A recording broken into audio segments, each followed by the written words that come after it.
Aloha, hello, hi, it is me, it is I, small town Didi, your Heidi, on these your internets, akastrach, I am back, hello, Yalla, we're back, no apologies, we're just back, yeah man, breakouts are back. Do you guys want me to talk about pimple patches I use?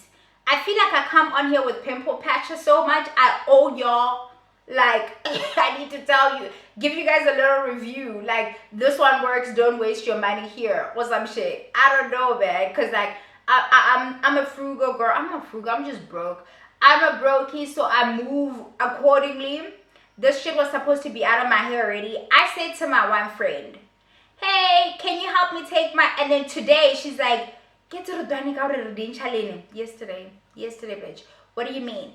I went through the season of The Witcher, like, okay, how do we feel about Liam? Okay, listen, I feel like we were never going to give him a fair shot.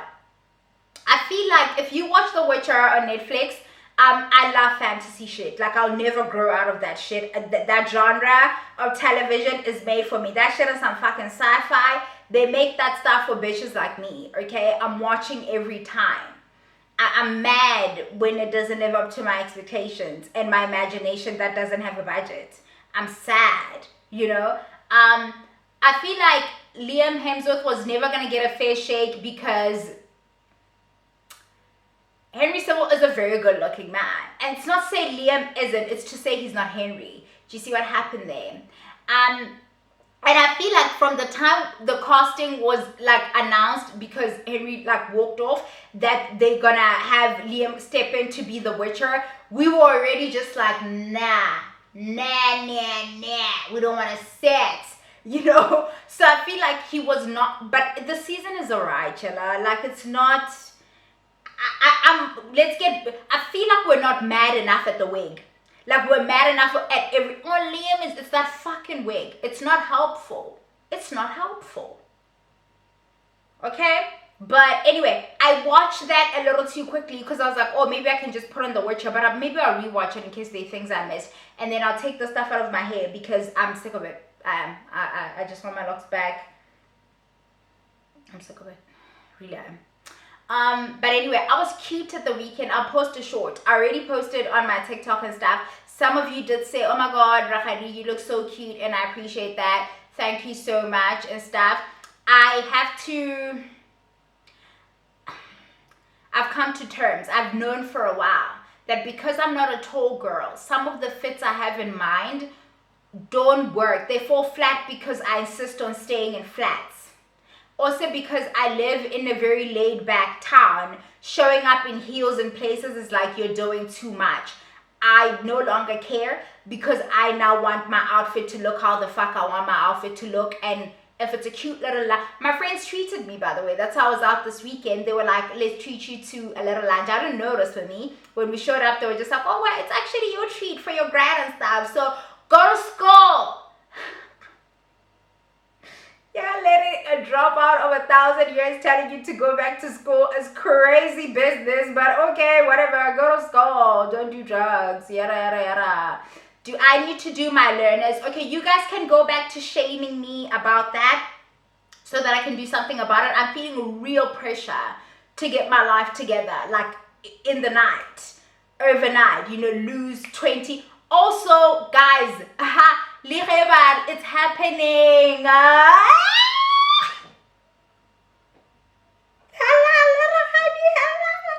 Color basic. You. Oh, girl, Dana. Let's come born. Let's come kumana. Yo will be like, oh, I really liked her videos. Baby, I won't be here. I'll be outside so people can see my new waist. I wouldn't have time for this, okay? But anyway, that's all. That's all the catching up we need to do before we get to this. That took so long. Okay. Is having a boyfriend embarrassing? Vogue published, it's not behind a paywall, so I had a cute little read this morning. Vogue published article by journalist Shantae Joseph. That's her handle across the social media. She's a black lady who put this article out for us to chew on, and a lot of things happened. It was published on the 29th of October, so it's probably been like a few days now, a week or so, that it's been out. People have been engaging with it. For the most part, I wasn't aware that they're referring to an article. Most people were just like riffing, so I didn't know what is happening. And then I finally gave it attention like this morning, and I was like, oh, okay, let me go read this thing since it's available, blah, blah, blah, and see what's going on. And most people's takes were people giving their little experiences that bulk the answer to this being yes. And then Mina Lay, whom I watch, I love her content, I love all of that, was one of the few people who had a different take to it. Yes, her take is different, but her comment section was also very interesting to me when I went through that and stuff. And I feel like the conversation is really not an extension, but lends itself to the conversation I had with you guys when we were doing the challenge, that why are you guys having your boyfriends in the videos? I asked you guys, like, when you build, I'm here talking to you guys, you know, we're out here trying to push our little thing that we're doing, and then it gets to wherever you guys, like, you started following for me, for the fact that you want to gossip with me, you want to discuss things with me, you want to talk reality television with me. Then I start now shoving this receding hairline motherfucker in your face every other 2 minutes, like,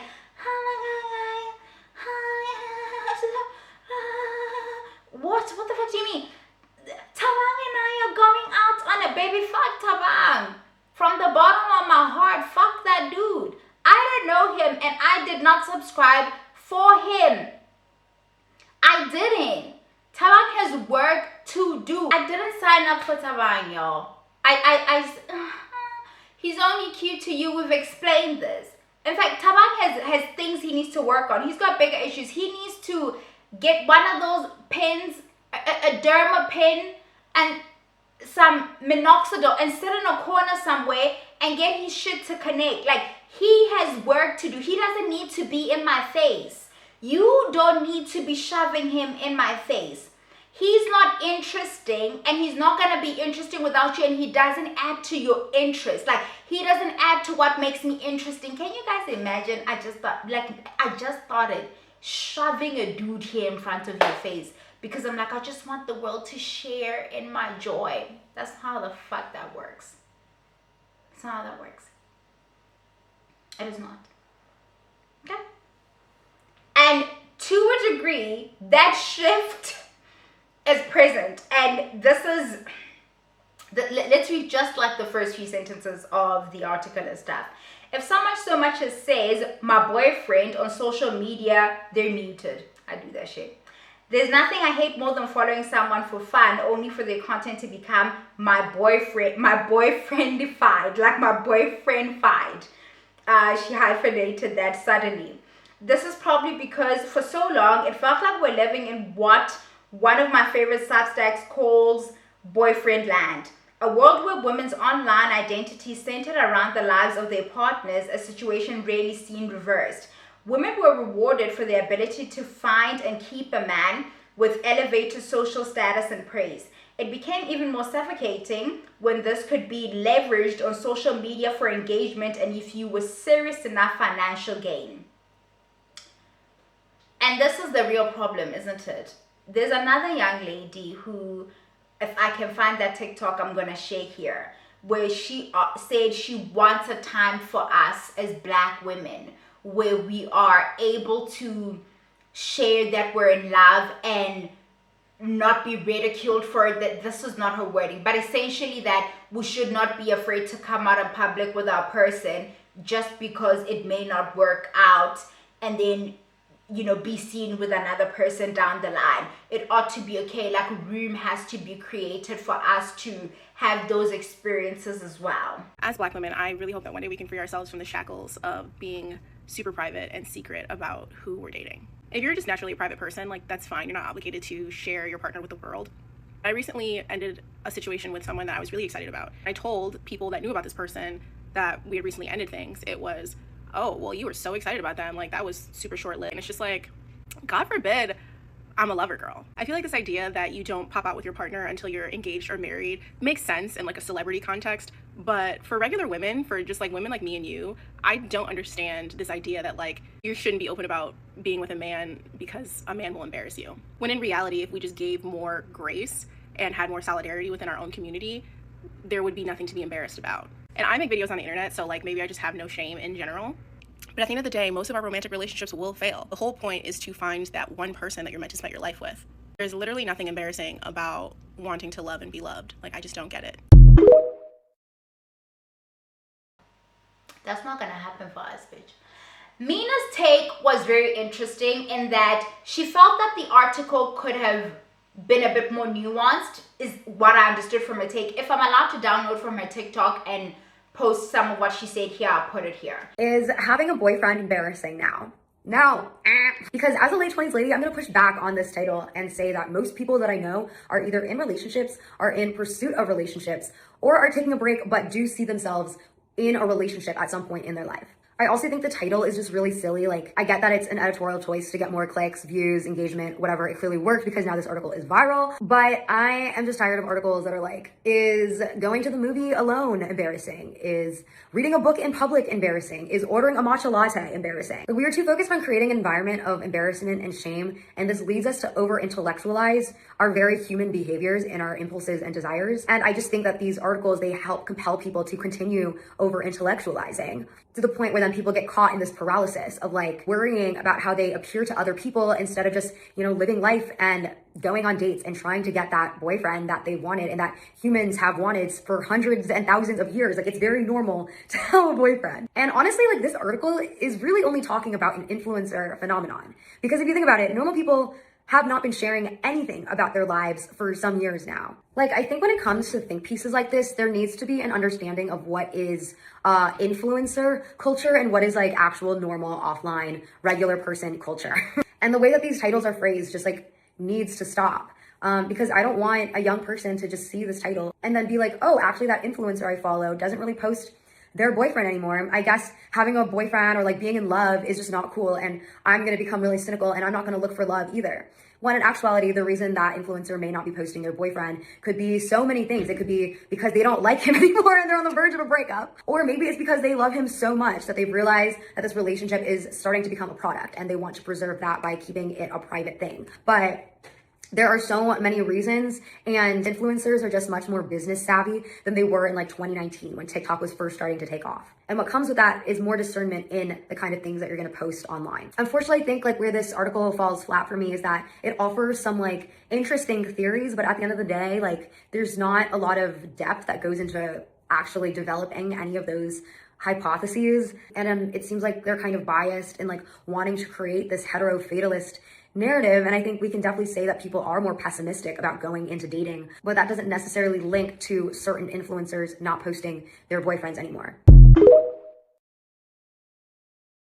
But reading her comment section was also interesting to me, because there were people in there who were like, it feels more than anything like we are taking on the opinions of other people and we are letting those dictate how we love out loud or don't love out loud, right? We are,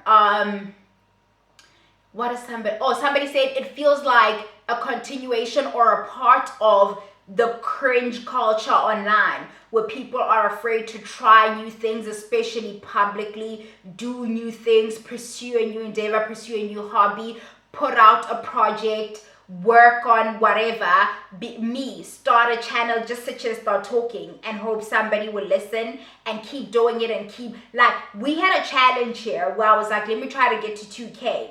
I don't feel any goddamn thing that we haven't reached that 2K. Please do like, share, comment, and subscribe. See, I keep forgetting to say that shit. Fuck. But anyway, I don't feel anyway. I experienced no embarrassment that we didn't hit that target because we're still here. Those of us who want to be here. And I'm very proud of the community that I have here. That like the engagement, like you guys, the shit you guys saying, though, I'm like, my people, they are finding me. I am finding them. We get it. They get it. Oh, they're reprimanding. Oh, I'm scared. Oh, I'm coming back. You understand? Like, we have our little thing going here. but people are afraid, right? And the person is saying they feel like the comment in Mina's comment section is saying that I feel like it's an extension of that as well. There's a lot of privilege in some of that take for me for women that are other, like women who aren't black in this instance. Like she's Asian, they're white women in the comment section. There are other black women who feel this way obviously as well and things like that. But I feel like I'm not one to try position white men as like better than anybody because I think they're the blueprint, because we live in a, you know, the patriarchy is white when it's said and done. So most men are trying to model their identity, their manhood, their masculinity after an idea of manliness that is created in the image of whiteness. Like they want to be Henry Civil type of thing. So it can't be that they are then like the poster child of good men or whatever. That said, on this hierarchy, as it were, of men, black men are at like they're lower on the pyramid, as it were. They're the stepping stone, and the other men are all standing on them. They really are the weakest link. You know, shame for them and all of that stuff. But then what that does is that it puts the women that they're in proximity with in even more danger. And the danger can be something like this, where it's like black men's need, they kink to want to embarrass the women they came from or the black women that they partnered with, will always be a little bit more than the other men in the hierarchy because they have no power in the structure, as it were, except in this interpersonal relationship they have with the women in their life. And the only power they have in that situation as well is mostly social, because they are not earning or out earning the women that they're partnering with. So the levels of embarrassment that a black woman could find herself experiencing or being subjected to by a black man is something of, I mean, the proportions I couldn't even. When you don't exist in that world, it's easy to sit on the other side and say, I feel like people are giving their power away to cringe culture. This is not for play. It's a cute little question. Is it embarrassing? It's not just embarrassing, it's dangerous. Being partnered to these fucking people, these creatures as it were, is dangerous. You cannot abandon your better senses and not keep your wits the fuck about you when you enter into these situations with these people, because you just want to be a lover girl. The fuck are you on about? You want to be able to like human and live and love out loud. What you want is permission to be a fucking ditz. That's what you want. You want permission to in this moment have the ability to tap into commodifying your relationship, as it were, through social media, right? Brand it, do all the narrative building around it, sell us this fantasy of my man, my baby, and all loving all the cute my man songs. Live for Sabrina Carpenter, that is my bitch. I think all of this shit is cute. Still keeping my wits about me. I'm not about to abandon my better senses because I want to be allowed to experience the fullness of life. The fullness of life also includes a man humiliating you. And for the most part, you can't, like, it's a better thing to say that we are unfortunately like having to, it's like this weird give and take, this game, this straddling that we need to do of the fence of like, yes, I want to be in this romantic situation. You guys know that I've long since arrived at the not wanting to shame women, which Shantae doesn't. Later in the article, she speaks on not saying that women shouldn't pursue love or have a desire for these partnerships. But we should start being honest about the realities of being partnered with a man in today's world. She submitted she put up a questionnaire on her Instagram for the article, and people were submitting in their thing as to why it is we are so afraid to post in particular significant others or come out and profess our love in very public ways with our significant others. And the reasons ranged from not so surprising to whatever, because guys, we be posting the limbs, right? We be posting the back of the head so they know he is a head or whatever. All of that shit that we're doing. And she mentions that in the article as well, that the shift went from, this is my man, look at me, I'm such a doll, I'm being taken care of. And then we saw what happens when you build your platform off of that, when that shit gets taken away, or it ends up being a prison. Essentially, you're building yourself a nice little gilded cage there. Now you can't get out of it because you've now commodified this thing, right? It's now profitable to stay in a relationship with this thing. And we've seen them stay long, far past what they should have been in that situation for, because it's now profitable to stay in that situation. It's even gotten toxic. We've seen these things happen. And because we saw that trend and the lies that have also come out about, guys, Munewa, whom I must revisit my take on her. I don't think I've changed my mind about a lot of the things that I said there. Munewa, the songstress, posted that her man bought her a car. And then you guys gushed. I don't have time for this. A G-Wagon, whatever. It was gushing. It's a lot of this. Look what I have that you don't. A lot of the watching is hate watching. You know they're envious eyes on you. You know they're watching because we're living in a society where men are no longer able to provide these things for women. Women who were socialized to believe that they're supposed to have these things to begin with, right? Or a man should give them these things. And when they see another girl post as if she's having those things, it really makes it tugs at our insecurities, right? And you don't care about that as long as it's profitable, right? And that's not enough time for this shit. I really don't. And then only for her, in her little tell-all live that she did a couple of years ago, to come and tell us that no, that man had actually not bought her that car.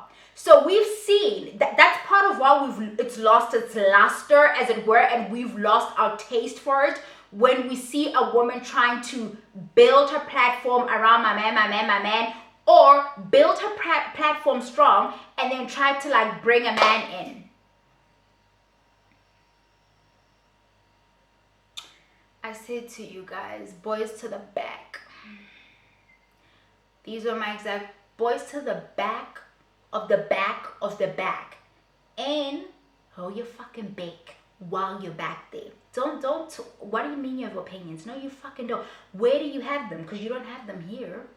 I know you fucking don't have them here. I know you don't think you have them here. Do you understand what I'm saying? It's like, we've seen it. So now, as the target audience of women want this romance, either to live vicariously through this person, or because they just love to see other people in love, whatever it is. We've lost our taste for it because we've seen time and time again the story unfold. Oh, the girl was actually paying for everything. Oh, she was actually out earning him. Oh, behind closed doors, he was actually doing this to her. So every time we see it now, we're like, yo, pass, it's probably a lie. Something is probably going on in the back. Why? Because embarrassment is inevitable. Like embarrassment by a man, if you're partnered with a man, you must make room for it. I'm afraid you must make room for it. Not making room for, and not making room. Guys, sometimes it can still knock you. Trust me, from experience. You can think you've made room for it, but I feel like when you make none whatsoever, when you position yourself as the exception, not even just to the world on public platforms like this, but also to yourself, like, no, God wouldn't. God, like, my prayers have been answered. Y'all prayers are weak. That's what the fuck y'all are praying about, but okay, girl, pray. And y'all really getting on your knees and asking God to send you a fucking demon? Like on a regular, that's what you're doing? Really? I mean, I guess. To each, girl. What? Please. This is why we don't got war peace. The prayer words keep praying for the wrong thing. But anyway, that's not the point. I don't even know what I was because I was being mean. I'm sorry, you can pray for a man, it's fine. Oh yes, don't try to position yourself like it's not gonna happen to you and also sell yourself that idea. That shit will dislodge you. When the inevitable embarrassment arrives, it's like a rite of passage. I'm sorry. It is like a rite of passage if you are going to be partnered with a man. It is like a womanhood, a hetero womanhood experience. It don't skip nobody. It don't. Okay? It doesn't. Like, it doesn't. They are programmed to do some shit to you. I'm sorry. They are. Nobody's above it. Trust me. Yo, Bandla. I can't tell you my shit, but yo, believe Rahani Sana, like, just do. And you would have done nothing. And there wouldn't be things leading up to why you need to, like, things you can justify that, oh, he did that because he just wanted to do that thing and he did it. Sometimes he's doing it to humble you and humiliate you and embarrass you and show you that you are now so codependent. Like, you now depend so much on this relationship for your validation, your existence, your whatever, that you're gonna put up with any type of embarrassment I put you through for as long as you get to say you're the man. It's a kink. It's a thing they enjoy doing to us. It's a power. It's all they've left. They love wielding that shit over us because not enough of us are doing that work to deconstruct out of that shit. Not enough of us are doing that work. But the girls are saying that in the article. They say that they are not posting their significant others for many reasons. One of them says that because of the dating landscape, she feels like she's being boastful if she's to come out publicly and say, this is my significant other, and look what a lovely life we have. And people are afraid, people are superstitious, feel like third eyes and monitoring spirits and all of that. All those are the fucking loser, by the way. They always think we want that fucking loser. And they're the women who say, I don't want other women to come and tell me about my man. And that's the real truth there. Since when do like these women care so much to not want to hurt other women's feelings? Part of how you validate yourself by way of a man is to say the others don't have the quality of men I have. Look what I have. That's part of what this is. So please forgive me with that boastful shit. Whatever, girl. All of a sudden, the Christian girls are also very superstitious. Okay, sure. This is not that. You don't want somebody to slide in your DMs to text you and say, that's my baby daddy who hasn't been taking care of his kid. That is my ex-husband, or estranged and he's running from signing the divorce papers. That dude assaulted me. That dude did this. That's what you don't want, because you know they move around the world crazy, and you don't want anybody to burst your happy bubble like Teresa Judas. You don't want that. That's what you're really avoiding. That's what that somebody alluded to that you really don't want anybody to come and take that shit away from you. You want to relish in it and exist in it, and the delusion of it that you are fully saying, I'm aware that this is a fantasy. I'm aware that I am in Lala dreamland now, and I don't want anybody to wake me up from this dream, because the reality, I'm afraid I may not even have the strength to walk away from this situation. If you now give me the information and I learn things about this person that I'm not prepared to learn about them, I want this so bad. I would rather not know all of those things. So at the end, I can say I didn't know. Women love to say that they didn't know. They love to say that. I also feel like a lot is going on here. The comments I'm seeing of people who are saying, oh, you would only not post your man because you would only not post your man because you don't want, what is this? Now I lost my train of thought. I don't know what's happening with me today. Oh yeah, essentially choose better, right? Like you haven't chose better. You didn't choose the right guy. That's why you feel like this. It puts a lot of the stuff, a lot of the responsibility of another person's poor character and their poor morals on me.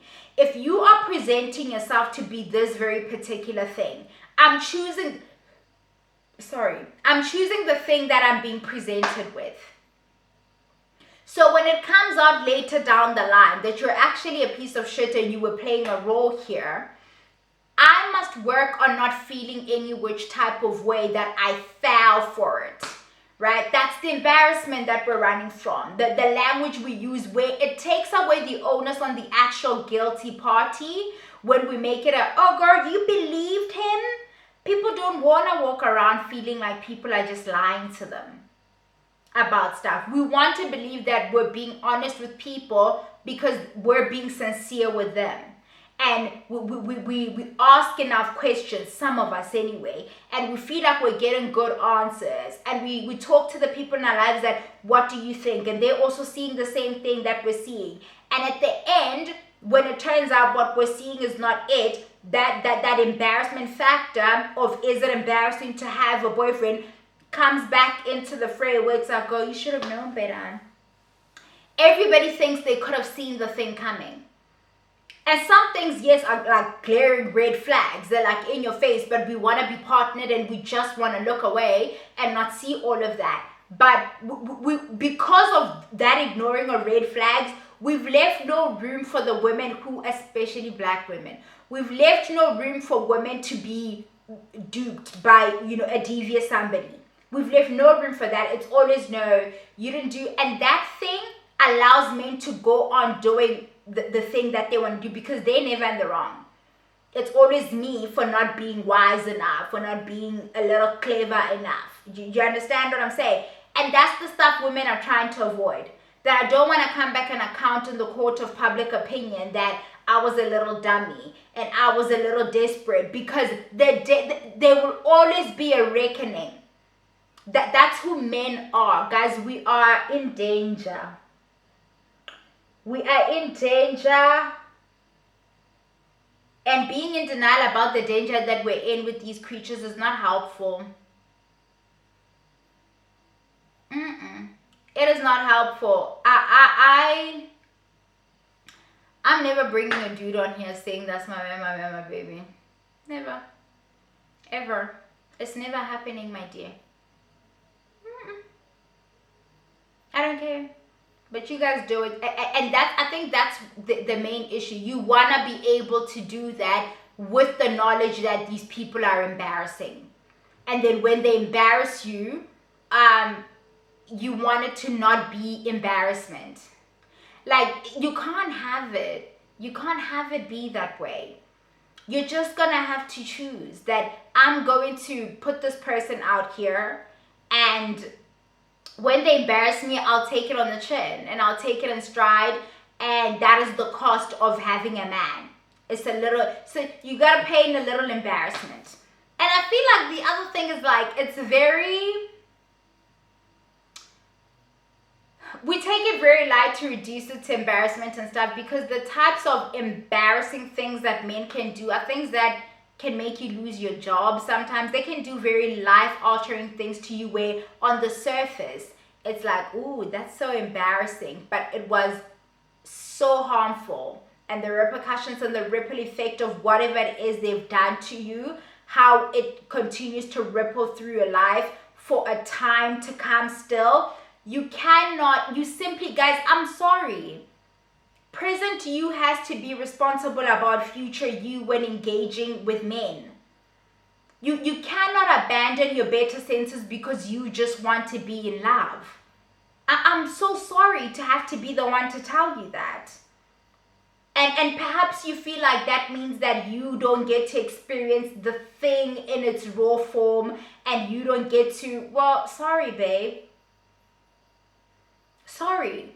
The white girls get to post their high school sweetheart, and then they break up perhaps, and they post whomever they're dating in college and a first boyfriend, and then it doesn't work out, and then they get married, and nobody is holding them to, you did this and you did that. Us black women who are always labeled as hyper promiscuous and stuff in this dating climate, the request from that other young lady that you wish you could, girl, you're already a slut by your what boyfriend. By your third boyfriend, they're trying to label you something. Or she runs through. Or she can't keep. Why is she always? Why is this? That's your reality, unfortunately, that you're existing in. So no, you cannot be irresponsible about future you because you so desperately want to live in this moment. No. And that doesn't mean that you don't get to enjoy moments in your life. I'm very confused about this because it's like, yes, even in your personal life, like even when you bring them around your family and stuff, you stand a high chance of being embarrassed. Trust me. In that very intimate space, that's enough embarrassment. Now you want to take it online to the broader publics, to the umhlaba wonke, and then, girl, it's enough embarrassment in just your little circle. Trust me, it'll sting. It will. Everybody will still look at you like, oh. You will still get it in your immediate. It will still have. It's enough. It's enough to rock you in that space. You do not owe the world such vulnerability. You don't need to put it online, especially because it doesn't seem like it's very profitable right now to do so. Unless obviously you're Nara. Do you see fucking Nara? Do you guys see fucking Nara? Nara. Oh, Gosyam. I don't even know where to start with that girl because, you know, I actually need to talk to the black women when I have time. That's what I do. I talk to us. But it's like, that woman does not share any kind of identity with you. Her and Meghan Markle. And the sooner, Meghan, I sometimes get behind because I really feel like the racists be really trying to do some shit there. Not really get behind her, but I feel like it's a lot of just racist shit going on there, especially with the way the tabloids treated her over there. Doesn't matter. The point is, these women are not in community with you black women. And like the guns blazing that you guys come up with to defend them when they do or things happen to them. I get things happening to them. That's fine. Nara posted a post-baby, just had a baby bod, where she clearly has the type of genetics where she snaps back like that, right? Having grown up in a particular time, I remember when a celebrity would get pregnant and within 3 months would be expecting a cover on a People magazine of their snapback game and why they, that kind of pressure, the Kate Hudsons of the world, it was crazy to exist in that world. She posts this and she tries to position it as some vulnerable moment, as some, my girl, you're just trying to say to the other bitches, haha, you're fat, I'm not. That's all that fucking picture is. And then I'm seeing slews of black women come to her defense talking about, you guys are just so insecure. Why are you shaming me about an insecurity that was created by the world and put on me? An unrealistic expectation that this woman is feeding into that harms new and young mothers. Why are you feeding into this and acting like that's not what? That's how I could never get behind her shit. You and that Mormon biracial woman who's culturally white have nothing in common. I don't give a shit about her mom being whatever. You share no cultural identity whatsoever. You need to want to come and defend her because you think you're in some kind of sisterhood. You're not. Okay? She's out there peddling that white supremacist shit where women have this pressure to, you must stay hot no matter the number of babies that you have. You gotta snap back. She's on that ballerina farm shit. So I don't know what you think you're doing, getting behind her and saying to everybody, you guys are just so jealous. This is harmful. It is harmful. It is you who is going to deliver your baby today and 3 months down the line beat yourself up at the fact that you don't look like her. She don't work for that. That's not some work she's putting in the fucking gym. That's her genetics and her age showing. She's very young. The snapback game is going to be crazy plus her genetics. That's not fucking work that was done. They stop acting like she's just in the gym doing the most. She's not even allowed to be in the gym like so soon after giving birth. That shit of the ballerina farm girl going to compete in a pageant when her child is like 3 minutes old because whatever happens, you must be this picture of beauty as per white patriarchy. This is what you owe to the world. Nara feeds into that shit at every turn. And black women don't want to call it for what it is because we so badly want a symbol of like beauty or aspiration or wealth or whatever that is black. She's not a fucking black woman. She's not. Then you turn around and you're the same people who are angry when Tessa Thompson and whatever biracial girl are constantly being cast as black women. Now all of a sudden you want to do the racial gatekeeping and the whatever. But when it comes, this is some white supremacist like pushy agenda. I don't know how the fuck you want to like walk around it and act like you're not seeing it for what it is. That's her body. It's just the way. I don't care what anybody says. Skinny shaming is still body shaming, you dumb bitch. Are you dumb regularly?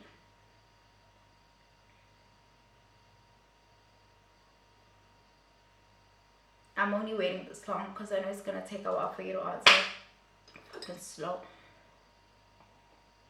Not you. Not on you. I know when I do that over here. I think I actually have to see an ENT now. I do. It makes light of a lot of things. It makes light of the trauma that women experience in childbirth. It makes light of the experience of motherhood, of women feeling like they don't know what they're doing or that they're losing their identity. They're having a hard time finding their footing. They feel alien in their bodies. They don't find. That is the experience of the majority of women. You are the ideal of beauty. Your body is the ideal of what they say we must strive for. Coming on here and try to position yourself as anything other than that is disingenuous on the front, but very harmful at its worst. And you know that. You know that's what you're doing. Wanting to get behind her because you don't want to seem like you're a jealous bitch just makes you a pick-me. It's gonna be the same you wondering why you're not looking exactly like her, doing harmful things, being unable to be present in your early moments of motherhood because you're so concerned with getting back hot for your man, because he's gonna wonder, you know, he's gonna want to go get it somewhere because you let yourself go. That's what you're feeding into. I can't stand her. I literally can't stand her. Oh, I'm not Mormon. I'm not really. Okay, girl. Okay. Did you see what Mormonism did to Precious? Baby, she's still trying to reel it in. I was gonna forget to say this. The article takes this turn where, it's not a turn, but it then brings it into the frame that perhaps we've shifted into a space where single women were being shamed all these years for being single and whatever. In doing that, we weren't questioning enough we weren't having enough questions around what women put up with in order to have a sort of successful a romantic relationship, heteronormative kind of setups, that is, right? We weren't doing enough questioning about that. And I say to you guys all the time, if you're gonna be partnered with a man, you're gonna have to eat a little shit. You just are. I don't know why we want to dress it up. I don't know why we want to dress that up. I'm a person who's attracted to men. Unfortunately, it happens to the best of us, darling. Like, don't feel bad. And so it happens to some lovely people, myself, and stuff. So I'm gonna have to eat shit because I don't want to get married, but I'll dip in. I've dated. I'll date. But I know. I know that I cannot abandon my better senses. And it brings to the question that says, all of this shaming we've been doing, and it says so in the article that we've even moved to a place where single women are those with the confidence that is not in the world that I exist in. In the world that I exist in, singlehood is still very much, like in my actual, I live in a fucking ghetto. Women put up, I think that's why like Mina's take to me, I can't hear it. I can't hear it like at all. Like okay, I heard it, whatever. But I'm like, oh, okay. That must be in a reality that I don't exist in. And not in a shade type of way, in a matter of fact type of way. She's probably in a world where the kinds of things that lead to people breaking up or the nature of people's relationships isn't the shit that I'm being like fed on a regular, not even on social media, but around me, right? I'm talking from my mom's generation and them, the grandmothers and them, the young girls, you know, my age, the girls younger. the types of things I'm seeing women across all those ages in the world that I come from as a black woman have to put up with and exist with, so they can walk away and say, I have a man, or walk away with a man. And it's no, you know what, the things we do, as well as we're still doing this, where we sit around a fire on Friday. We sit around a fire on Friday night of whatever event that is happening, a funeral or whatever, and we're peeling away the potatoes and we're doing whatever, and eventually we must talk about men. Men have their own fire. They're sitting around at a different fire. Not once do we fucking come up. They don't talk about us. If they're talking about women, they're not talking about the women that they are with. They are discussing women they want to fuck, who's hot, uwele mangi, who's doing this. None of them are talking about their kids, and none of them are, because why? We're not sainted like that. Meanwhile, we're huddled around our fire where we're laboring, by the way. They're drinking beer. And then it has to come up. We'll center our entire conversation for that evening around the horrible things they do to... Guys, I don't have a throat. I swear, I don't have it. We'll sit around and talk about the horrible things they do to us as a sort of bonding exercise, sort of an exercise that validates our womanhood or validates this being the experience of being a woman. Like, oh, Undile saw, he did this embarrassing thing to me. We're sitting around you knowing that your husband right now has outside kids that you're not aware of. You learned of it the day of his funeral. These are the realities we're existing in. And then the single women who've been shamed that they are being subjected to this level of humiliation and embarrassment, being shamed that they don't get to participate in this fucking debauchery, are now at a place where they're like, I'm so glad I don't have this. I am so glad I'm not part of this shit. Because men are shitty. The quality of men we're getting in the droves out here, shit. Absolute shit. Some of my married friends love to remind me that you need to remember that these are men. When it's said and done, you need to remember that that's a man. And making yourself the exception is very fucking dangerous. You don't do that. It's cute to want to be like, oh my God, I still want to be in love. The article doesn't say that. Like, she doesn't say that. She says it's fine. Shantae doesn't say that. You can still go, but there's now space where we're saying we have not done enough questioning of heteronormative relationships. And in our not doing enough questioning, we've continued to shame single women. Especially if you're a single black woman, you know what that shame is. There are social consequences for being a single black woman that other people cannot begin to really comprehend, because it's not the same kind of shame. It's a label they put on you, a failure of sorts of life, no matter how successful you are at anything else. You'll be reminded of how you don't have a man by a bitch who's black and blue in the face from the same person who beats her, but she has one. She has one. My camera died. And I hadn't said goodbye to you guys. But you guys get the gist of what I'm saying. It's cute, but take care of yourselves. And the answer is yes, it is embarrassing. It's fucking embarrassing. It's putting yourself in harm's way. And we do it because what the fuck are we going to do? We can opt out, but that's not... I've said, we've been having this conversation for a while now. I'm sorry. That is not helpful. It's not useful advice to women who want to be partnered. But if we don't raise our standards for what we're looking for in men more and more and call them out for these types of things, instead of coming out guns blazing saying, no, it's not embarrassing, then there's nothing they need to work on. There's nothing they need to change, you guys. But that's all. Bye, yalla.